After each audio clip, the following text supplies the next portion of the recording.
Hello, and welcome to Timeless Knowledge Discoveries. I'm your host, Noah Lobby. Have you ever stood before something so vast, so ancient, that it makes you question everything you thought you knew about the past? Imagine, for a moment, a world without bulldozers, without cranes, without laser levels. Now, picture colossal stone structures, weighing tons, arranged with breathtaking precision, reaching for the heavens. How did they do it? And more importantly, why?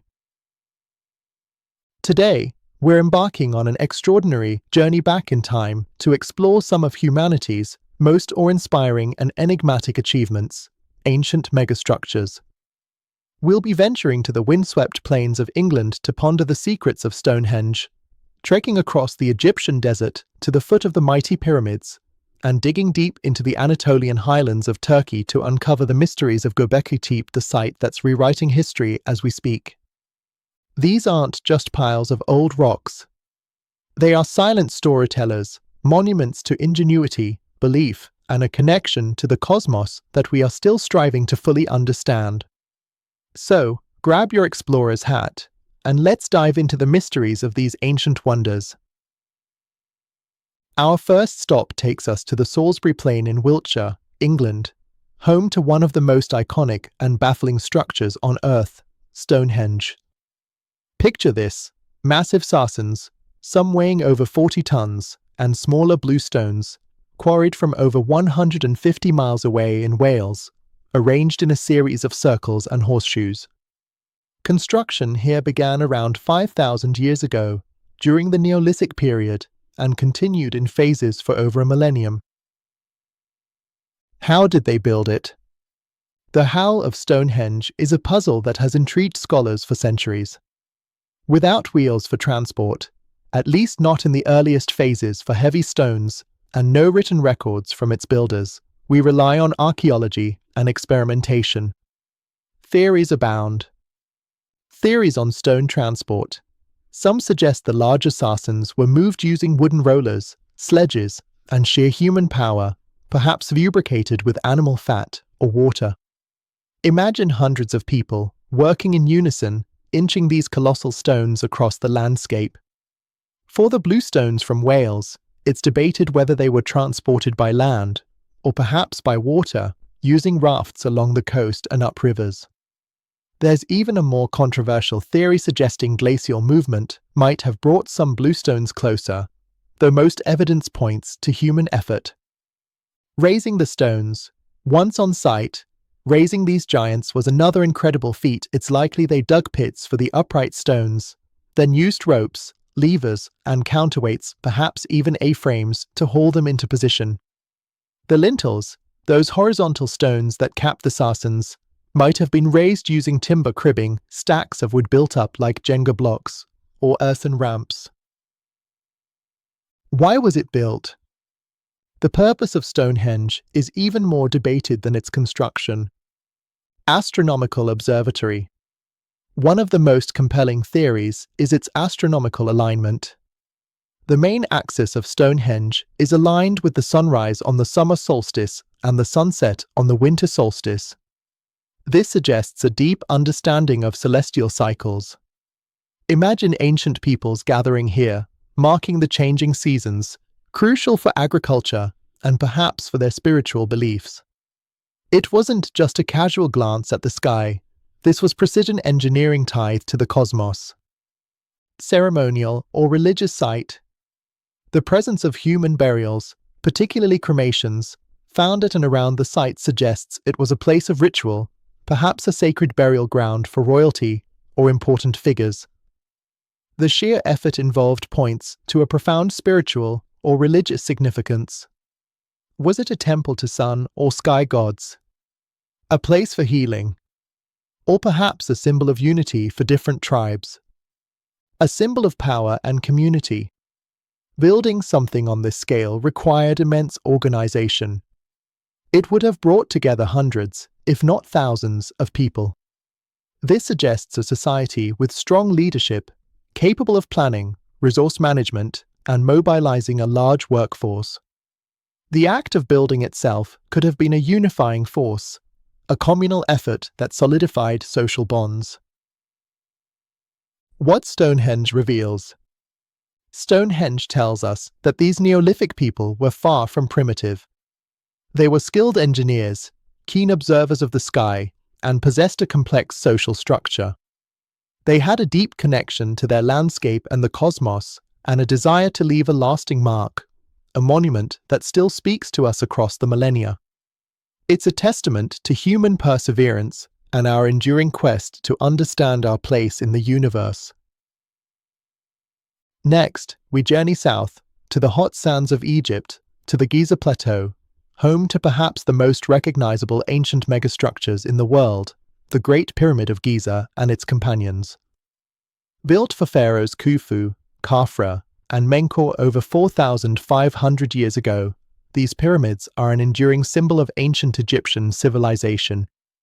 The Great Pyramid, the largest, stood as the tallest man-made structure for over 3,800 years. How were they built? The scale is mind-boggling. The Great Pyramid alone is made of an estimated 2.3 million stone blocks, mostly limestone and granite, with individual blocks weighing anywhere from 2.5 to a staggering 80 tons. Quarrying and transporting the stones. The limestone was mostly quarried locally at Giza, but the harder granite for internal chambers and casing stones came from Aswan, over 500 miles to the south. These massive granite blocks were likely transported down the Nile River on large barges during the annual flood season.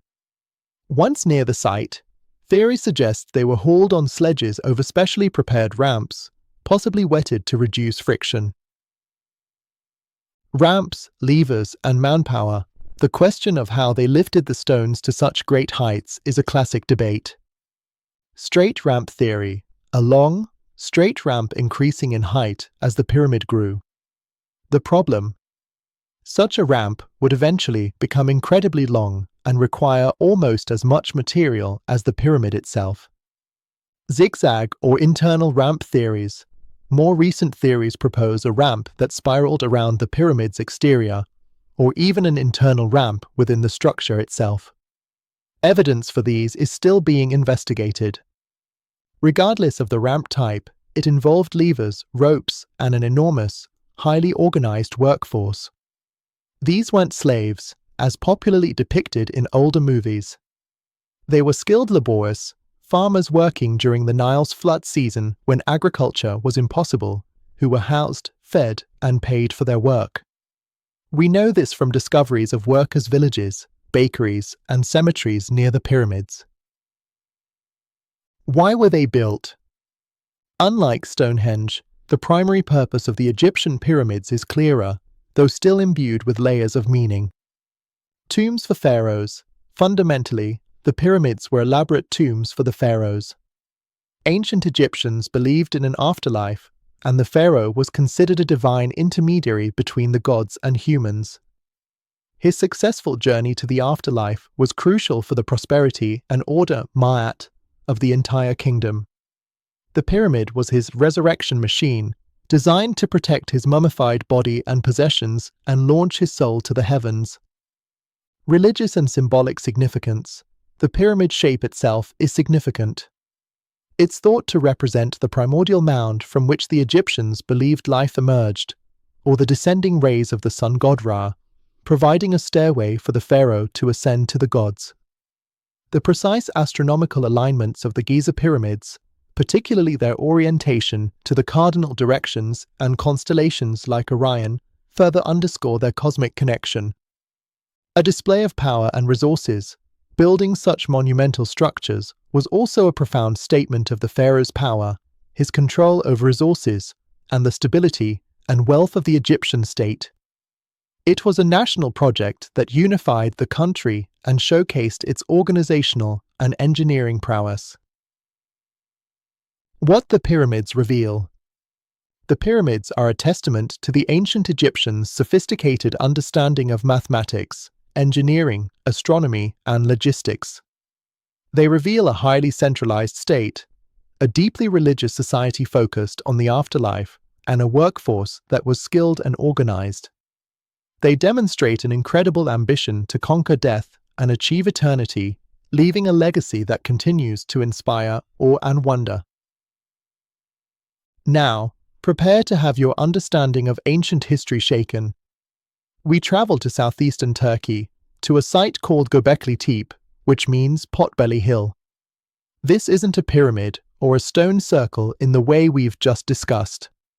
Instead, it's a complex of massive, T-shaped stone pillars, many intricately carved with depictions of animals like foxes, snakes, boars, and birds.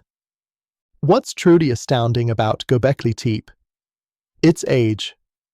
Archaeological dating suggests it was built around 11,600 years ago. That's roughly 6,000 years before Stonehenge and the pyramids. This predates the invention of pottery, metallurgy, writing, and even, it's widely believed, settled agriculture on a large scale. This discovery is forcing us to rethink the very beginnings of civilization. How was it built? The builders of Göbekli Tepe were hunter-gatherers. The idea that nomadic or semi-nomadic people could organize themselves to quarry, transport, and erect pillars weighing up to 20 tons is revolutionary. Quarrying and carving. The limestone pillars were quarried from nearby sites using simple flint tools. The detailed carvings, often in high relief, show remarkable artistry and a deep familiarity with the local fauna. Erecting the pillars, the T-shaped pillars, some reaching 18 feet tall, were set into sockets carved into the bedrock. They were arranged in circular or oval enclosures, often with two larger central pillars. Moving and erecting these would have required significant communal effort, ingenious use of levers, ropes, and possibly earthen ramps or scaffolding, even without domesticated animals for heavy hauling. Why was it built? This is where Göbekli Tepe truly challenges old theories. If these people weren't settled agriculturalists, why build such elaborate, non-utilitarian structures? A ritual or ceremonial center. The prevailing theory is that Göbekli Tepe was a ritual or ceremonial center, perhaps a meeting place for different hunter-gatherer groups. The animal carvings might represent totems, spirit animals, or figures from their mythology. Some pillars are anthropomorphic, suggesting stylized human forms, perhaps representing ancestors or deities. The temple before the town theory. Archaeologist Klaus Schmidt, who led the excavations for many years, famously proposed that it was the effort of building Göbekli Tepe that spurred the development of agriculture and settled communities, not the other way around. The need to feed and organize the workforce required to build and maintain such a site might have encouraged the cultivation of wild grains and the eventual transition to farming. It's a fascinating idea. Did the need for organized religion or ritual lead to settled civilization? Astronomical connections. Like Stonehenge and the pyramids, there are suggestions of astronomical alignments at Göbekli Tepe, though this is still an active area of research. Some researchers propose alignments with specific stars or constellations that would have been important to these ancient people. What Göbekli Tepe reveals. Göbekli Tepe is a game-changer. It suggests that complex ritualistic behavior and large-scale communal projects may have preceded settled agriculture and village life. It shows that hunter-gatherer societies were capable of sophisticated organization, abstract thought, and monumental architecture.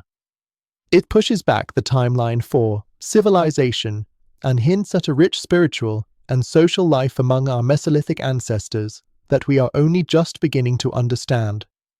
This site underscores that the human drive to create, to gather, and to connect with something larger than ourselves is incredibly ancient. So, we've journeyed from the Neolithic plains of England to the Egyptian desert and the ancient highlands of Turkey. Stonehenge, the pyramids, Göbekli Tepe, vastly different structures, separated by thousands of years and miles. Yet, are there threads that connect these ancient endeavors? Similarities. Monumental effort and labor organization, Despite the lack of modern tech, all three sites represent an astonishing investment of human labor and meticulous planning. Whether it was hunter-gatherers at Göbekli Tepe, early farmers at Stonehenge, or the highly organized state of Egypt, these societies found ways to mobilize and coordinate vast numbers of people for projects that span generations. This speaks to shared human capabilities for leadership, cooperation, and sustained effort. Astronomical awareness, likely or confirmed Stonehenge, has clear solstice alignments. The pyramids are precisely oriented to cardinal directions and celestial bodies. While still being researched, Göbekli Tepe also shows potential astronomical considerations. This suggests a widespread ancient fascination with the cosmos, perhaps for practical reasons like timekeeping and agriculture, but also for deeper spiritual or mythological connections. The sky was their clock, their calendar, and their storybook. Religious or ceremonial purpose. While the specifics differ, all three sites are overwhelmingly interpreted as having deep religious or ceremonial significance. They weren't just practical structures for daily living. They were sacred spaces, places for ritual, for honoring the dead, for connecting with deities or cosmic forces. This highlights a fundamental human need to grapple with the big questions of existence and our place in the universe. Leaving a legacy, these weren't temporary structures. They were built to last, to endure. Whether consciously or not, their creators left an indelible mark on the landscape and on human history, a testament to their beliefs, their power, and their ingenuity. Differences. Societal context. Göbekli Tepe emerged from a hunter-gatherer context, challenging our ideas about when complex societies could arise. Stonehenge was built by early agricultural communities, likely more tribal or chieftain-based. The pyramids were products of a powerful, centralized state with a divine king. These societal differences are reflected in the scale, purpose, and organization of the construction. Primary purpose. While all had ritual elements, the primary driver for the pyramids was funerary, ensuring the pharaoh's afterlife. Stonehenge's primary purpose seems more calendrical and communal, perhaps tied to seasonal cycles and ancestor veneration. Göbekli Tepe appears to be a pure ritual gathering place, possibly predating formalized burial practices within the structures themselves on a large scale. Technological evolution, subtle but present. While none had modern tech, we see a progression. The tools at Göbekli Tepe were primarily stone. By the time of Stonehenge, there was greater use of woodworking for transport and erection and sophisticated jointing techniques for the stones. The Egyptians, with their state resources, employed copper tools, more advanced quarrying techniques, and incredible logistical capabilities, including the use of barges for long-distance transport of massive blocks. What these comparisons reveal. These megastructures, in their similarities and differences, paint a fascinating picture of human development. They show that across diverse cultures and vast timescales, humans shared a drive to build on a grand scale, to imbue their world with meaning, and to connect with forces larger than themselves. They also highlight the incredible adaptability and ingenuity of our ancestors, who used the knowledge and resources available to them to achieve seemingly impossible feats. They remind us that the journey towards complex civilization was not a single, linear path, but a rich tapestry woven by many different peoples in many different ways. As we stand in the long shadow of these ancient megastructures, many questions remain. We've explored theories about how and why, but the truth is, we don't have all the answers. And perhaps that's part of their enduring power. They continue to spark our curiosity, to challenge our assumptions, and to inspire new generations of researchers, historians, and dreamers. What drove these ancient peoples to invest such colossal effort, often over centuries, into these constructions? Was it fear? Faith? A desire for permanence in a transient world? A way to understand their place in the cosmos? or perhaps a combination of all these things and more. These monuments reveal societies that were deeply connected to their environment, to the cycles of nature, and to the movements of the sun, moon, and stars. They show us communities capable of incredible cooperation, shared vision, and profound spiritual understanding, even if that understanding was expressed in ways very different from our own. They also teach us about ourselves. The same human spirit that raised the stones of Göbekli Tepe, aligned the sarcens of Stonehenge, and built the pyramids is the spirit that sends rovers to Mars and builds skyscrapers that pierce the clouds. It's a spirit of inquiry, of ambition, of wanting to create something lasting, something meaningful.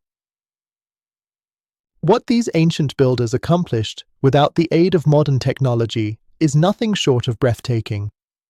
They demonstrate the extraordinary potential that lies within human ingenuity, collaboration, and determination. They remind us that even with the simplest tools, the grandest visions can be realized. The mysteries of Stonehenge, the pyramids, and Göbekli Tepe are far from solved. Each new archaeological dig, each re-examination of existing evidence, brings us closer, yet often opens up new questions. And that's the beauty of history. It's a living, breathing story that we are constantly rediscovering. These ancient megastructures are not just relics of a distant past. They are a shared human heritage, a testament to where we've come from. They invite us to look up at the same stars their builders did, to ponder the same fundamental questions about life, death, and our place in the vastness of time and space. What do these ancient wonders make you think? What theories resonate most with you?